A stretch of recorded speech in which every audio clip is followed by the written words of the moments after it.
learn from those? We learned a lot about ourselves. Playing Division II games, GLPC games. As I previously said in that last show, you really play those games to get your weaknesses exploited, right? So SBU showed us a little bit about our rebounding or lack thereof, and Drury showed us how we're missing the one extra pass. We're not passing those grades. They really put us in transition. So our transition defense is lacking. And then we took two tough losses at SBU and Bolivar, and then in Springfield against Drury. And I thought that through those losses, through those whoopings that we took, we really learned a lot.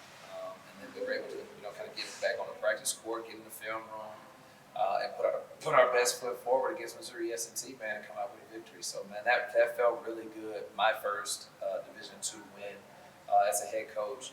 I'm not sure, what our history, MOVAP women's basketball looks like, against Division IIs. But man, I'm sure that, those type of wins, man, are few and far between, man. So it feels good for our group, But at the end of the day, we're still 1-2.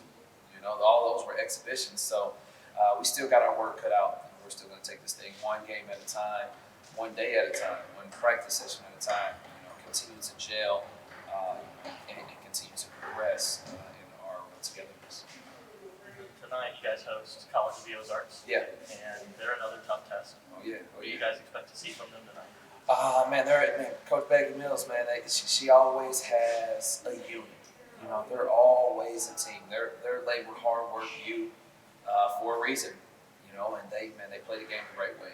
Defensively, with tempo, inside out, like to run high-low offense with 22 and 10, man, and they play the game the right way. I think they were preseason receiving votes. They're either 26th or 27th in the country, something like that. They're currently 5-2, so we got our work cut out for us. I am a firm believer that, on any given night, the group we have is a tough outing for anyone. So we're gonna be ready. I think that we're coming off of a confidence boost and beating Missouri S&T, Division II team. I think that we're continuing to gel. We're continuing to learn each other with this new group that we have. 9 of our 15 are newcomers. So man, we'll be ready. We'll be ready to play as hard as we can. We'll be ready to be the best us right now. But understand that ultimately this journey is a marathon. It's not a sprint. So as long as we continue our pace, continue the progression, one foot in front of the other, man, I think that come conference season, man, we're gonna be a tough outing for anyone. Earlier this year, you guys faced a top 25 team in American Nazarene on the road. Yeah. That was a good game, close. Yeah. You guys didn't come away with them. Yeah. But, so tonight, you guys host in another tough test. What kind of factor does that play being home opposed to on the road? Yeah. Great question, man. It's here in the SRC, man, is a comfort zone. It's a comfort level for us. Obviously, it's our rims. It's our locker room.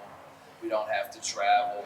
We're coming from our dorm room to our off-campus house, and right to our comfort zone. Kind of eliminates a lot of outside factors, traveling and having to eat on the road, hotels, etc. And that way, we're able to really focus in on this game. Now, it'll be a little different here. Specifically tonight, considering that we're on Thanksgiving break as a university, so I would think that the student body is not going to be around. That student body ain't going to be as prevalent here tonight, but College of the Ozarks travels well.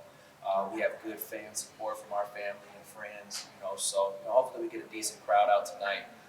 We're able to put on a good show for the fans. Well, we'll be back later with Kevin and Coach Preston. Yeah. Happy Thanksgiving and good luck tonight. Yeah, you as well. I appreciate you, boss. We'll see you soon.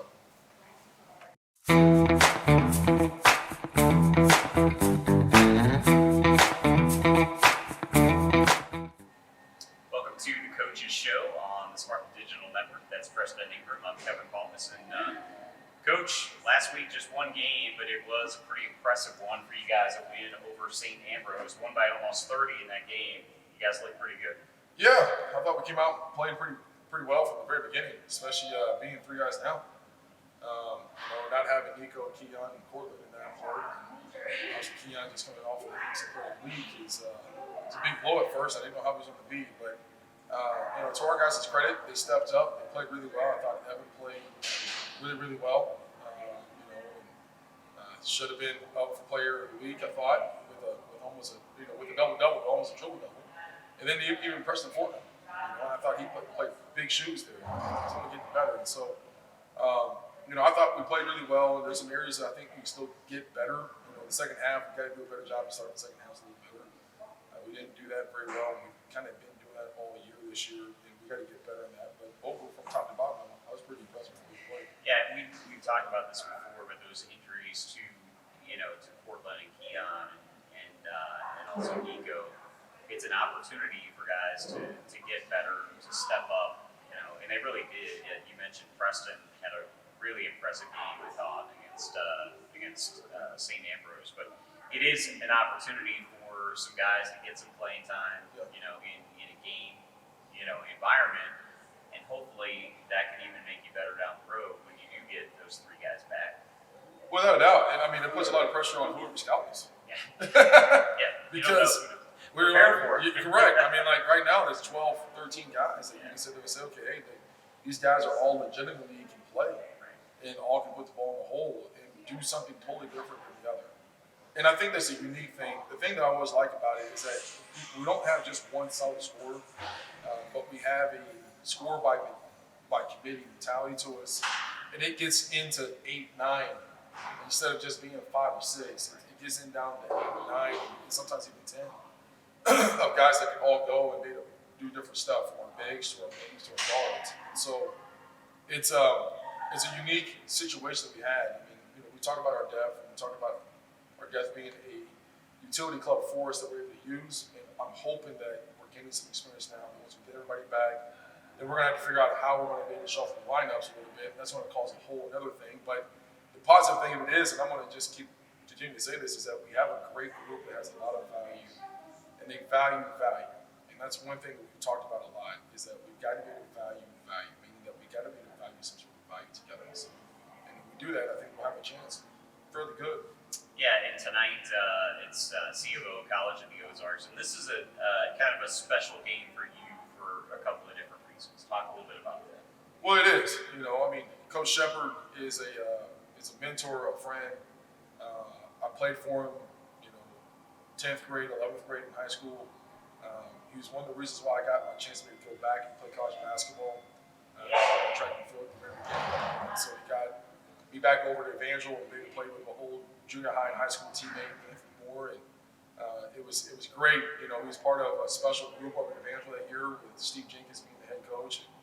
And, being part of the national championship deal over there, being able to share that experience with somebody that I kind of grew up with, learning different things, and then as a basketball coach, there's so many things I take away from him and what he does, and still continue to today. And we were talking the other day, we was talking about some old stuff back in the day, and I might not be always appropriate right now, but it's always great because from his little girls, seeing them grow up and being born and all the way up until to now, and still to have that relationship with a coach like that, it's kind of everything that you want to be as a coach, and be able to go back and have those memories and those conversations, and to know that you can call somebody in that part. So it is special. It is nice to see this. It's kind of full reverse that you sit back and go, hey, I played for you, I grew up with you, and now I'm trying to beat you.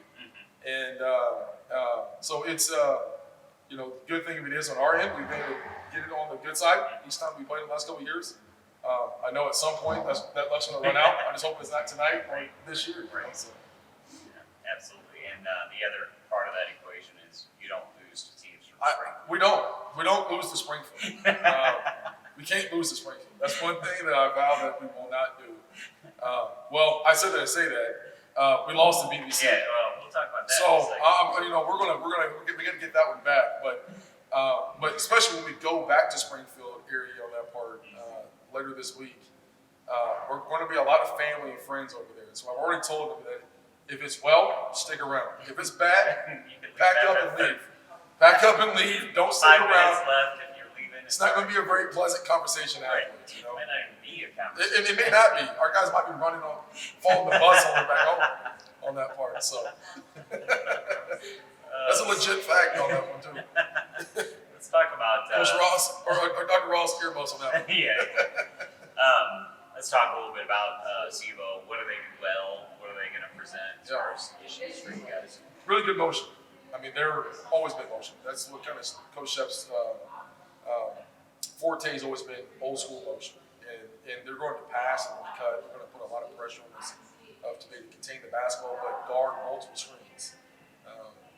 It may be an action going on the single side with the weak side, doing something else of a flare or a pin down, different things. And he teaches it well. And it's something that I grew up from junior high all through high school and college kind of knowing. And, the crazy thing of it is I go polar opposite with it for whatever reason because of today's game is a little more dribble. But he does a phenomenal job of getting those guys to maybe move, set screens so they can get high and they all can shoot it. And they're not uberly big, so it's going to put pressure on our bigs to have to guard on the perimeter and guard actions outside of just ball screen actions that we're accustomed to. And so there is a couple of challenges in there. I do think we have a little bit more size than they have. I think that if we can be physical with them, I think it kind of presents a little bit of challenge. But they're young, which is scary for them because of the fact that once he gets them kind of going again, then they're going to be really good once they kind of start learning everything else about it. So there's a lot of presents of challenges when they present to us. It's only being unique for us in comparison to everybody else that we play this year. And Saturday you get to hopefully return a favor. Absolutely. In the BBC spoiled your home opener, made you call a timeout after 37 seconds. That's right. The whole nine. Yeah. You go there on Saturday. Well, we owe him a 37-second timeout. No, Coach and I are good friends too, man. And he's another guy. I mean, he's a warrior, man. He gets those guys to play hard. He gets those guys to be compete and do different stuff. And again, it presents another challenge because they're small. And they're not typical of teams I'm going to see for the majority of the time. But I will say this, though, it's going to help us this year with some of the teams that's in the AMC this year that are went smaller, that don't have their traditional bigs. And so it's going to put pressure on us to be able to see some different stuff. Now, I think the good thing for us is that we've got more weeks of practice. Leading up to that game, we didn't have any weeks of practice. I think we got better, but I think they've gotten better. They just played CDC really, really tough and had a chance to win that game at home. And, they've had some good wins. They've had some close losses. And so it is going to put a little bit of pressure on us for transition. They're going to put pressure on us on how to drive to get downhill. It's going to put pressure on us on the closeouts to make sure we get that point. And so it's going to be another fun game. Plus, it's also, too, and I don't know how they're going to do the break, but, after tonight, we send our guys off for 2 days. Right. And they go put a lot of food in their bellies, which they need. We're getting a little light butt a little bit, but we're going to have 1 day and we go down there. And I don't know how they're going to do that. I know years past, whenever I was in Evangel, we practiced Thanksgiving night because we played at Jordan or we played somewhere else. And so we always practiced Thanksgiving night. And, I thought about that, but then, for me, family is big and I haven't had a chance to go home very much for Thanksgiving. So I want our guys to have that break a little bit. But it's going to present some challenges for us, for sure, about how they play and what we need to do. Yeah, we talked a little bit about last week's show about what the next couple of days looks like. And you just talked about sending them home, bring them back Friday, let's practice, and let's go play on Saturday. So we won't rehash that, but Thursday is Thanksgiving. For you, are there Thanksgiving traditions that you do every year, or a favorite dish? I know you like meat. So. Favorite dish? Now let's talk about that. Oh, brother, man, my mom can throw down. My mom throws down, and I don't get this very often. This is I think this is my 5th Thanksgiving I've been able to go home and celebrate with my family in 25 years. And so I always So look will good. you? Yeah, I know. Yeah, go ahead. But do you go down there? Then you're going to come back. Then you're going to go back down there Correct. on Saturday. Okay. Yeah, so we're actually, me and my family, my wife and my kids are going to go down there tomorrow. Okay. So we're going to spend all day tomorrow, Yes. all day Thursday. Yeah. Friday we'll wake up and come back. We'll live, we'll practice. get after it, and then I'm gonna go back down there Saturday and come back here. So typical, but it's all good. Just getting the burn out on that part. But Favorite dish though, Andrew? favorite dish, I gotta have some good turkey.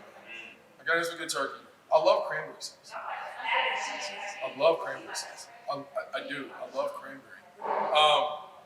But really, like collard greens. Okay. Look, man, I love me some collard greens. The mac and cheese, my mama's mashed potatoes. I don't care what they are. They're a little bit different than everybody else's mashed potatoes. Everything, broccoli and cheese, and all of it, man. It's all of it, man. I pig out, and then I fall asleep and I pig out, But like traditions, though, I don't really have a tradition. Yeah. I'm not a tradition guy, because I don't really do. I feel like, I don't know, this is probably It's probably hard in your profession. It is. too.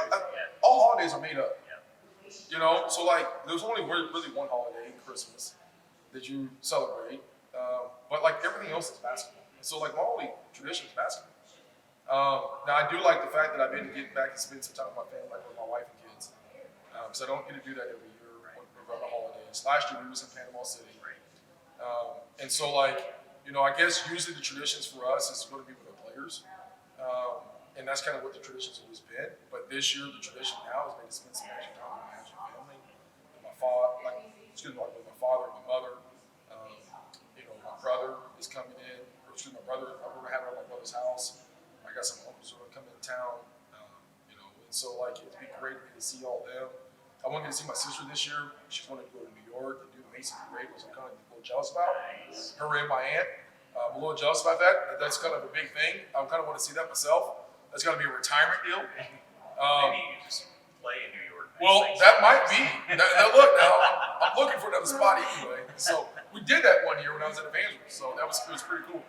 But I'll be able to see them for Christmas. And so it's nice maybe to see some family, maybe to see some stuff on that. So we're excited about that. We're excited about some of our guys getting going home and do some different stuff in that part. Hopefully we get some wins. And we'll take care of business when we take care of it and get ready to rock and roll for the following week. That's good, man. Thanks. Appreciate it. It's Preston Ingram, and this has been the Coaches Show on the Spark Digital Network.